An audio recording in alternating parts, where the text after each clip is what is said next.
혹시 매일 보는 풍경, 매일 하는 일이 좀 지겹다? 이렇게 느껴본 적 없으세요? 오늘은 우리가 세상을 보는 방식을 완전히 뒤바꿀 수 있는 기술, 세상을 다르게 보는 법에 대해 한번 제대로 파헤쳐 보겠습니다. 매일 똑같이 굴러가는 하루, 딱히 즐거운 일도 없이 그냥 시간이 흘러가는 느낌. 만약에 지금 이거 내 얘긴데 싶으시다면 오늘 이 시간이 아마 아주 특별한 탈출구가 될 수 있을 겁니다. 이 문제에 대해서요, 문화심리학자 김정훈 박사님이 아주 명쾌한 해답을 내놓으셨어요. 인생 전체를 뜯어고칠 필요가 없다. 우리가 가치를 두는 것만 살짝 바꾸면 된다는 거죠. 아니, 이게 대체 무슨 말일까요? 한번 자세히 들여다보죠. 자, 그럼 우리가 바꿔야 한다는 그 가치가 대체 뭘까요? 우선 우리가 왜 이렇게 불행하다고 느끼는지 그 원인인 가치의 덫부터 한번 파헤쳐 보겠습니다.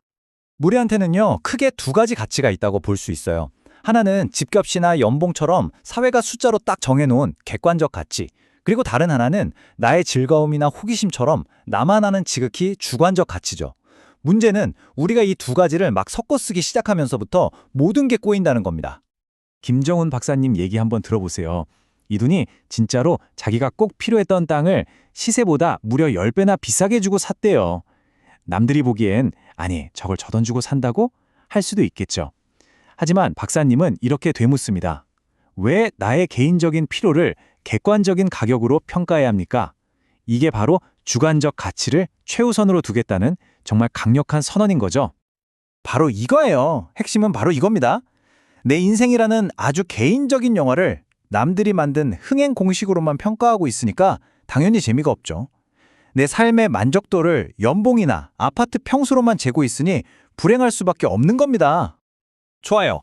그럼 이 덫에서 어떻게 빠져나오냐고요? 이제부터가 진짜 중요합니다. 두 번째 섹션에서 그 구체적인 방법, 오늘 이야기의 핵심이라고 할 수 있는 내용을 바로 알려드릴게요. 우리가 창조성 하면 뭔가 막 번뜩이는 천재들 이런 거 생각하잖아요? 근데 김 박사님은 아니라고 말해요. 창조성은 편집이다.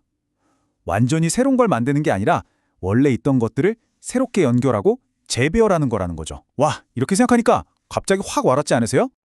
자, 바우하우스라는 학교를 예를 들어 볼게요. 우린 보통 그냥 독일의 유명한 건축학교 이 정도로만 알잖아요. 근데 김 박사님은 이 맥락을 완전히 편집해버립니다. 건축이 아니라 창조성 교육이라는 렌즈로 다시 본 거죠. 그랬더니 어떻게 됐을까요? 그냥 학교가 아니라 인류 최초의 창조성 학교라는 어마어마한 의미를 갖게 된 겁니다. 이게 바로 편집의 힘이에요. 그런데 여기서 아주 중요한 질문이 하나 생깁니다. 편집이 그냥 점들을 연결하는 거라면 만약에 그 점들을 잘못 연결하면 어떻게 될까요? 잘못된 편집이 얼마나 위험한 결과를 낳을 수 있는지 다음 사례를 한번 보시죠. 2차 세계대전 때 런던으로 한번 가보죠. 독일군이 폭탄을 막 떨어뜨렸는데 영국 정부가 그 위치를 지도에 점으로 찍어봤어요. 그리고 그 점들을 쭉 연결해 보니까 어라? 뭔가 주요 건물들 주변에 패턴이 보이는 거예요. 그래서 결론을 딱 내리죠. 이건 스파이 짓이다. 내부에 첩자가 있다. 하지만요, 어떤 분석가가 그 데이터를 완전히 다르게 재편집해봤어요. 선을 다르게 그어 본 거죠. 그랬더니 완전히 다른 이야기가 나온 거예요. 패턴 같은 건 없었고 폭격은 그냥 정말 말 그대로 무작위였던 겁니다. 보세요. 똑같은 데이터를 가지고 어떻게 편집하느냐에 따라 스파이 음모론이 되기도 하고 그냥 확률 문제가 되기도 하는 거죠. 이거 진짜 소름 돋지 않나요? 자, 그럼 런던 폭격 지도처럼 엉뚱한 결론을 내리지 않고 바우하우스처럼 기가 막힌 통찰을 얻는 편집은 어떻게 할 수 있을까요? 그 비밀이 바로 우리 뇌가 생각하는 두 가지 방식에 숨어 있습니다. 우리 머릿속에 두 사람이 살고 있다고 한번 상상해 보세요. 한 명은 엉뚱한 상상만 하는 혁신가, 또 한 명은 아주 꼼꼼한 관리자예요. 이 시각적 사고라는 혁신가는 이건 어떨까 하면서 맨날 사고를 치고 다녀요. 반면에 언어적 사고라는 관리자는 규칙을 따르면서 어떻게 하면 되지? 하고 문제를 해결하죠. 진짜 창의성은 이 둘이 손을 잡을 때 나옵니다. 혁신가가 막 던져놓은 아이디어를 관리자가 쓸모있게 다듬어주는 거죠. 그런데 현실은 어떻죠? 우리 학교나 회사는 맨날 정해진 답만 빨리 찾는 관리자만 원하고 엉뚱한 질문하는 혁신가는 그냥 문제아 취급하잖아요. 그럼 이렇게 꽁꽁 묶여 있는 우리 안의 혁신과 이 시각적 사고를 어떻게 깨울 수 있을까요? 네 번째 섹션에서 그 궁극의 비결, 정말 간단하고 강력한 방법을 알려드릴게요. 정답은 놀라지 마세요. 바로 재미입니다. 네? 재미요? 보통 재미는 일할 때 방해되는 거라고 생각하잖아요. 그런데 김 박사님은 완전히 반대로 말합니다. 재미는 창의성을 위한 선택사항이 아니라 필수 조건이라고요. 이 고스톱배기는 정말 거의 전설입니다. 들어보세요. 게임이 너무 지루해지니까 재미있게 하려고 새로 규칙을 만들었대요. 폐에 있는 동물 그림수로 점수를 내기로 한 거죠. 그런데 바로 그 순간 진짜 마법 같은 일이 벌어져요. 게임에서 이기려고 동물 한 마리가 간절했던 어떤 사람 눈에 수천 번도 더 봤을 그 8광짜리 화투패 달그림에서 전에는 아무도 못 봤던 토끼가 보이기 시작했다는 겁니다.